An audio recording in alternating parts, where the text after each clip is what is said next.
Welcome to Democracy Now!, democracynow.org, The War and Peace Report. I'm Amy Goodman.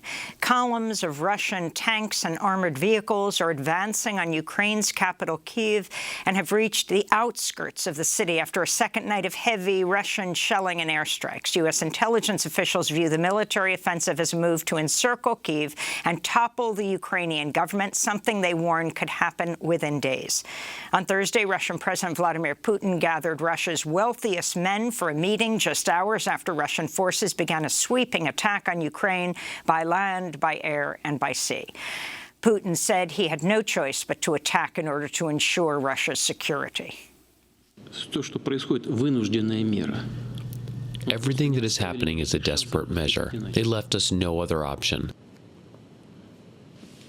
They've created such security risks that we couldn't react differently. Ukrainian President Volodymyr Zelensky said he's remaining in the capital, Kyiv, despite threats to his life. On Thursday, he vowed to defend Ukraine while saying he's open to talks with Russia and discussing the issue of neutrality. Zelensky has ordered a full military mobilization, with all men aged 18 to 60 ordered to remain in Ukraine to face possible conscription into military service. Elsewhere Thursday, Russian forces captured the Chernobyl nuclear power plant after a fierce battle, raising fears of a new nuclear disaster. The White House expressed alarm over what it called credible reports that staff at the Chernobyl plant are being held hostage.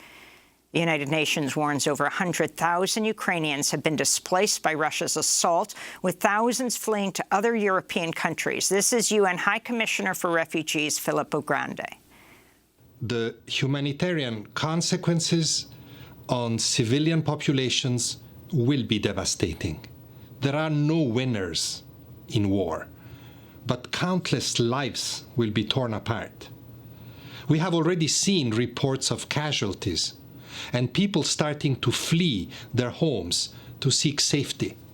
Across Russia, thousands of people risk police violence to protest Vladimir Putin's decision to invade Ukraine, despite government warnings that dissent would be met with severe punishment. Human rights groups say at least 1,800 people have been arrested at demonstrations in Moscow, St. Petersburg, and other cities across Russia. Meanwhile, anti-war protests were held across the United States and in cities around the world, including New York, Tokyo, Taipei, London, Paris, and Berlin.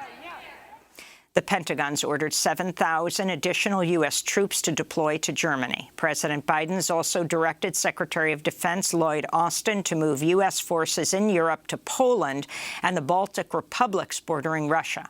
On Thursday, Biden announced the U.S. would tighten its sanctions against Russia, with new measures targeting Russian banks, energy producers, weapons makers, and wealthy families close to President Putin. But Biden stopped short of directly sanctioning Putin or kicking Russia out of the global SWIFT banking system. This aggression cannot go unanswered. If it did, the consequences for America would be much worse. America stands up to bullies. We stand up for freedom.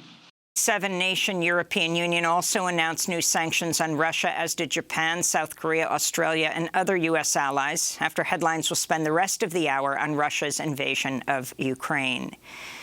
The U.S. launched an airstrike in Somalia Tuesday, its first in the country since August last year. U.S. Africa Command said the strike was carried out under the authorization of use for military force in response to an al-Shabaab attack on partner forces.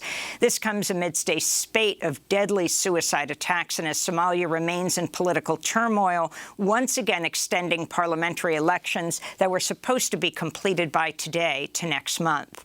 Meanwhile, Save the Children has warned millions are going hungry and hundreds of thousands are being displaced as Somalia faces its worst drought in a decade. Syrian state television reported Israeli missiles hit near the capital Damascus Thursday, killing 3 soldiers. It's the 4th Israeli airstrike on Syria this month and comes a day after missiles that were launched from the Israeli-occupied Golan Heights struck the Syrian border province of Kuntirt. Israel says its attacks target Syrian government positions, Iran-backed militias, and Hezbollah fighters. President Biden's expected to announce his pick for the next U.S. Supreme Court justice today. This comes exactly 2 years after Biden vowed on the campaign trail to nominate the first black woman Supreme Court justice. The top contenders believed to be federal judge and former public defender Ketanji Brown Jackson. Other contenders include South Carolina federal judge J. Michelle Childs and Leandra Kruger, a justice on the California Supreme Court.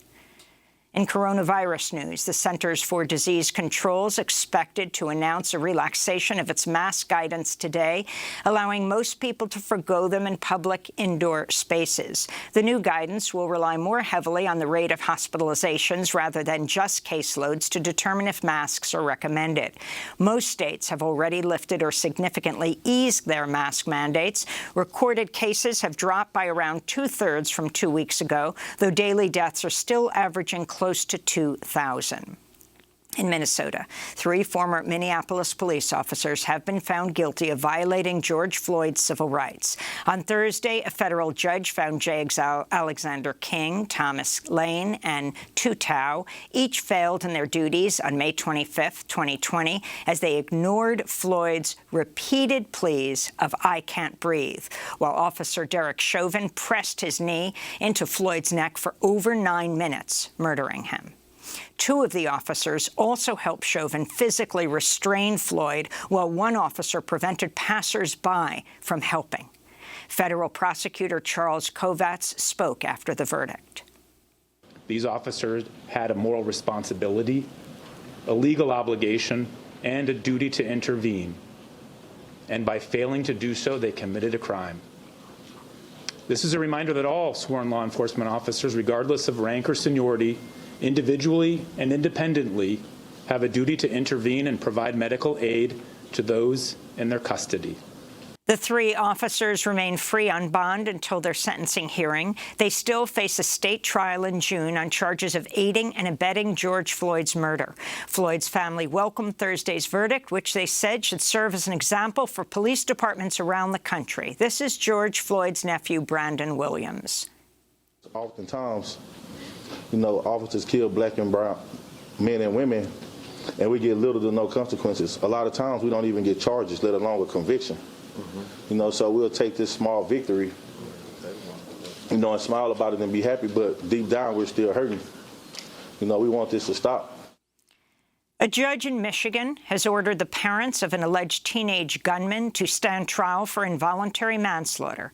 15-year-old Ethan Crumbley is being charged as an adult with first-degree murder, terrorism, and gun charges over last November's shooting at Oxford High School, which killed students Hannah St. Juliana, Tate Meir, Justin Schilling, and Madison Baldwin. 7 others were injured in the assault. On Thursday, a judge said there was enough evidence to merit a trial for Crumbley's parents, Jennifer and James Crumbley, who allegedly gave the gun used in the shooting to their son as an early Christmas present.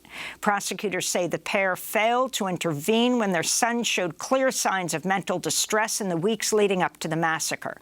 An Oakland County Sheriff's detective testified the teen's journal contained disturbing images and repeated graphic entries about his plans.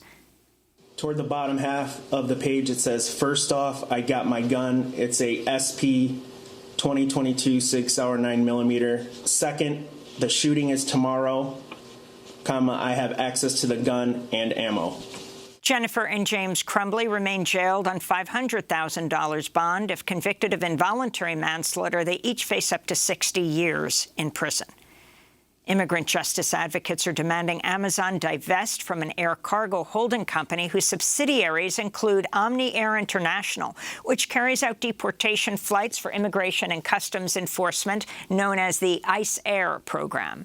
The Intercept reports Amazon purchased a percentage of Air Transport Services Group, the company that owns Omni Air, for some $131 million last year. Activists have long exposed abuse faced by asylum seekers on Omni Air deportation flights. In 2017, deported asylum seekers returned to Somalia in an Omni Air flight were reportedly beaten and restrained with straitjackets. In another incident in 2012, a Salvadoran asylum seeker miscarried her triplets aboard a removal flight to El Salvador. And in New York, immigrant rights leader Ravi Ragbir has been granted 3 years of deferred action, allowing him to stay in the United States to fight for permanent immigration relief. The settlement is part of a First Amendment lawsuit filed by Ragbir and several immigrant justice groups accusing Immigration and Customs Enforcement of targeting and retaliating against activists. In January 2018, Ravi Ragbir was detained during a check-in with ICE and was ordered deported. He recorded this message before his apprehension. I hope and I pray that you will step out of your comfort zone to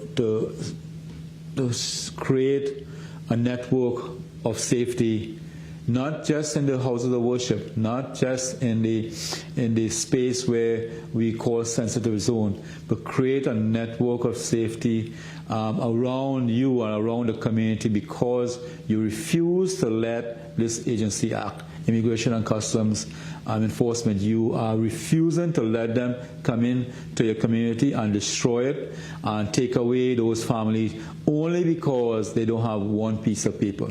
Our humanity is not dependent on a piece of paper. And those are some of the headlines. This is Democracy Now!, democracynow.org, The War and Peace Report. I'm Amy Goodman.